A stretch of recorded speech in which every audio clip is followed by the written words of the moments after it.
How many of you, and as we move further away from the time of the 50s when the United Church was building new churches at rapid rate, now we are in a position as a denomination we're often closing churches. But if you were around then, how many of you were involved in the building of a new church? Raise your hand. Do we have anybody? Not too many, yeah? I remember when I asked that question 30 years ago when I started as a minister, there were quite a few people who had been around when new churches had been formed. And if you ever were involved in that, and there's a few of you who did put your hand up, you would know that one of the questions that you face is how to let the community in which the church is forming know that there is a new faith community in town, that there is a place where people might find a home, where people might find an expression of faith, that people might go and experience God's love. And how, if you haven't been an established faith community, do you let people know that you are who you are and what you're about? Right?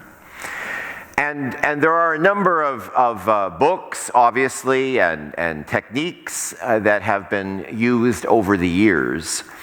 One of those, which will not surprise you, is to create a building that is so awe-inspiring that you can't pass it without looking at it and saying, oh, that's a building. Yeah? And it could be because it's just a large building, yeah?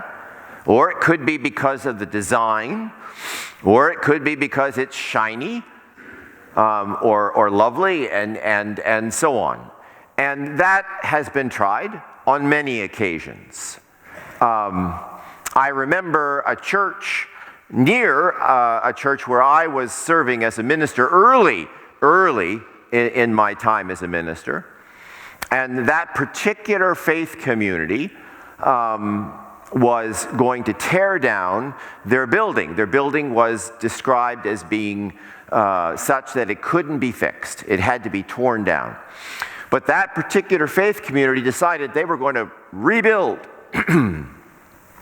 So they called a minister who had been an engineer before he was a minister. Yep. And he would help them to build this edifice that would bring people from all over to that church. Yes.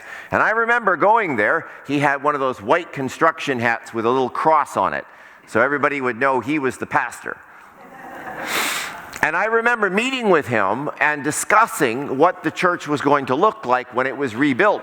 And oh my, it was going to have a granite baptism font.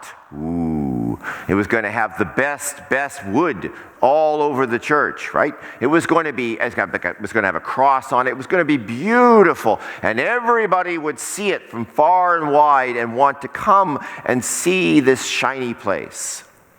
But it never got built. It got halfway built, but they ran out of money. And so they ended up meeting in the hall. I think they might still be meeting in the hall. And that particular ambition to create a place with all the shiny and glittering aspects of a building did not pan out so well. I remember another church in a community where I was, much later in my career. They had a person who was deemed by the United Church to be the best minister, the best preacher in all of Canada. Just an amazing guy. And I went there to his church one time, and his name was bigger than the name of the church on the sign. That's marketing. But at this stage in the life of that church, that minister is about to retire. And what will happen next? I don't even think people know it's a United Church. They just know his name. And I say that because our text this morning talks about building a foundation of faith that people, plural, can find meaningful. And Paul is writing to the church of Corinth to say, in your understanding of building this place, this experience of God's love, do not be tempted to build a place based on gold and silver. And the reality is that all around them in the Roman Empire, there would have been edifices of gold and silver. Power and success, much like our culture, this is not much of a change, is based on the appearance of strength and wealth and privilege. And none of us are immune from that temptation. Yes? You can't go buy something like that without saying, oh. But Paul is saying to the church of Corinth, while your eyes may tell you that this is a place to begin, this is a foundation, there will come a time of fire and storm, and the gold and the silver will not be enough. Building on the foundation of success and strength will not be enough. And all of us know people, and maybe we've been that person, when we've had all of the world's successes, or we know people who have, and illness or calamity or broken relationship or a loss of a job or something has happened, and all of those things were not enough to sustain. But there's another warning in the text, which is not to build on the foundation of personality. In the text, Paul says, some of you speak about how you are a disciple of Apollos or Peter or Paul. Note they didn't say Jesus. And that kind of personality focus, again, in the short term, has great appeal. And none of us are immune from that. The power of charisma is a great thing, and many people are drawn to that. But, and I'll remind you, when there comes a storm, the biblical text talks about a fire, but whenever something comes, your affection, your interest in the charisma will not be enough. It will not sustain you. It will not bring you life. So what is the foundation of our faith? Where do we find foundation? And Paul says it is Jesus, which you might think is stating the obvious. But I will tell you, after 30 years of being in the church, there are often times when we are facing challenges and we look everywhere except for Jesus. We look to the shiny, we look to the personality, but we don't look to Jesus. And what is it about Jesus that can be a foundational tool? What was it about him that drew so many from such a variety of places to build on a foundation of his life? Well, some of you were here yesterday when we were talking, or I was talking about David Fraser, and I was referencing his healing hands and talking about Jesus, who was called the great physician and whom dared to touch those who were deemed to be untouchable, who dared to spend time with those who were perceived to be sinners, and broken and beyond any kind of healing. And Jesus did so. And the authorities and the people in power could not understand how someone who was creating a movement around himself, who was called a rabbi and a Messiah and a Savior, would found his movement on this idea that those whom were untouchable, those who were unlovable, those apart from his own race and gender, were his brother and sister. This notion would have been considered foolish. How is it possible for a Jewish man to be a brother to an Ethiopian eunuch, or to a woman who had been bleeding for many years, or to a leper, or to a tax collector? How is it that this man could be a brother to these people? How is this? Because in our understanding, our connections to each other are based on our bloodlines, our interests, our ethnicity, our language, maybe our country. But in Jesus, there is a brother and sisterhood that goes far beyond our imaginations and brings us to a reality that would be considered to those outside of our understanding to be foolish. So let's be a little bit more clear about the foundation tool. There is, in many churches, a cross, yes?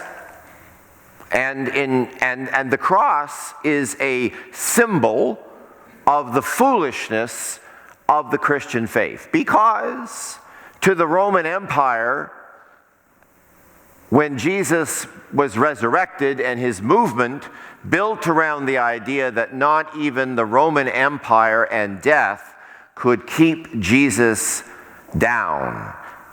That the experience of Jesus on the road to Emmaus, the experience of Jesus appearing to the women at the tomb, the experience of Jesus having breakfast on the beach, all of those experiences to the people who had given up hope gave them the feeling that not even the Roman Empire, not even death, could prevent Jesus from being their brother. Nothing. And so the cross became a symbol, not of crucifixion and death, but rather of hope and new life. And again, to the empire, that was a sign of coercion. If you mess with us, if you dare to step outside the norm of our culture, you will go there. And this will prevent you from even thinking about it. In fact, the cross was always placed at the highest point in every community, so that you couldn't go through your day without looking up. And wherever you looked up, you saw someone who had gone against the Roman Empire, hanging on a cross and dying. That, my friends, is coercion. But to the small and growing Christian community, that was a sign of hope and new life, because nothing could prevent Jesus from being your brother. Nothing. And so the foundation of which the church was built was the cross. Because to the outside world, it was foolishness. But to the people of faith, it was wisdom and meaning. And so I ask you to think about, in your faith, in your understanding of who you are as a person who believes in something beyond yourself, what is the foundation of that faith? And remind yourselves that gold and silver and status, while beautiful in the short term, will not help you when the fire and the storms come. Furthermore, following a charismatic leader like Apollos or Paul or Peter may be an attractive experience in the short term, but when your life is facing calamity and pain, that will not sustain you. But if you believe, as I do, that Jesus is our brother, and that Jesus offers hope and presence to us at all times, in all places, through all pain and fire and storm and anything else, then that will sustain you. Will it mean that you'll automatically live to be 100 years old without any aches and pains? No. I hope I haven't broken your heart. But it will mean that when you are going through pain and separation and illness and heartbreak, that you are not alone. Because Jesus, your brother, is always with you. That is the foundation. And so here at Bethany, when you listen to all of the things that Anne was reading, did you hear? I hope you heard them all. Yeah? The meal on Monday, the meal on Tuesday. Do you get a sense of that? Yeah. In Jesus' time, by the way, the community did focus around the table. Again, in our middle-class churches, the table becomes kind of an ornament. But in the early church, this was the foundation, just like that was. This and that were the foundation. Foundation was you believed in the hope of the cross, and you experienced it at the table, because when you broke bread, the one who you thought was other was revealed to be Jesus. So I hope and pray that all of us will experience the foundation of Jesus in the cross, in the table, in each other. Amen.